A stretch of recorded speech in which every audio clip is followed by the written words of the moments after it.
So now that I have talked about some different ways that you can spot out an emotionally healthy Christ follower, what are some common emotionally unhealthy views in the Christian communities? The first one is a toxic view of what unconditional love looks like. So what is a toxic view of unconditional love? It could be someone doing a wrong against someone else, and the community comes around the person that the wrong was done to, and they almost are slapping a band-aid on that wrong, dismissing the wound and the wrong behavior by another. The community could come and say and be putting pressure on that individual that you just need to love harder and forget and move on. It shows that the person that has been done wrong to, that their voice and their hurt doesn't matter. What I have seen, though, is that resentment starts to grow, and they do a life out of a place of wounding where they're pushing past the emotion, not to deal with the root cause. They're dismissing emotion in themselves, and they naturally then struggle to validate emotions in others because their own emotion wasn't validated in the first place. We are called to show unconditional love to others, but we are also called to call out someone if they've done wrong against you. See, Christians, we are not doormats. Unconditional love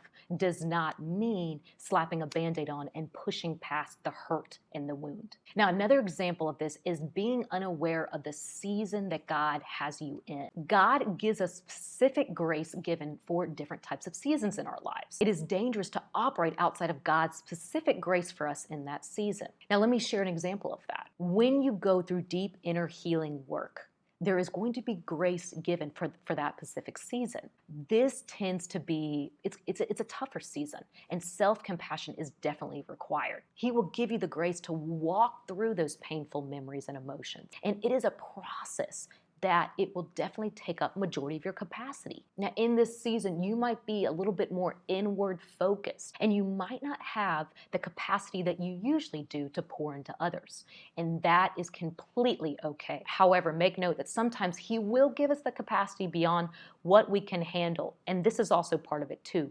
We don't necessarily have to be perfect to pour into others. But the enemy loves to tempt you with guilt and label you that you're not being a good enough Christian, or you're being selfish for taking so much time to do this self-reflection and inner healing work. But trust me, this inner healing work is so necessary. It is key to be paying attention to what God is doing in you in that season, because the enemy is on double time to bring distractions. Those are the seasons that you will definitely have these powerful encounters and revelations of who God is. Those are the seasons, and those revelations are building your testimony that at the right time, God will have you share and minister to others of what He did in you during those valleys. I'd love to share a personal story with you.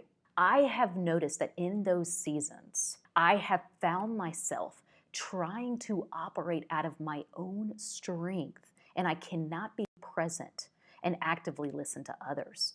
And the reason for this was because I was unconsciously carrying the belief that I had to serve, show up, pour into everyone. And my needs were not as important, because that's what a good Christian does, is they do.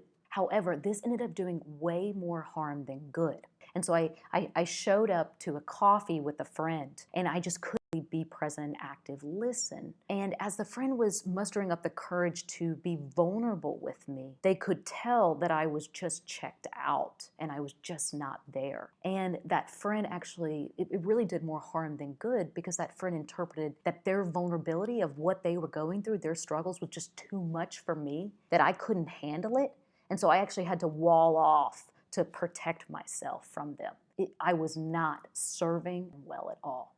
I have learned for myself, and I have learned for others, that we are starved. People are starved to be truly heard and seen. And so when you cannot be present and your mind is constantly drifting off because of exhaustion, or you're just consumed with other thoughts, it is not serving the other person well. When you operate out of your own strength, you might be running quickly from one activity to the next with little margin in between, and you're depleted, and many times your own basic needs begin to subside.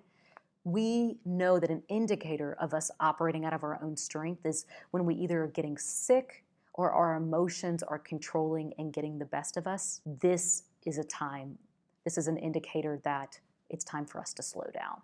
Very humbling, I will say, I'll be the first to say it, but it is so important to realize that we are not the Savior We all have limits. We're human, and that is completely okay.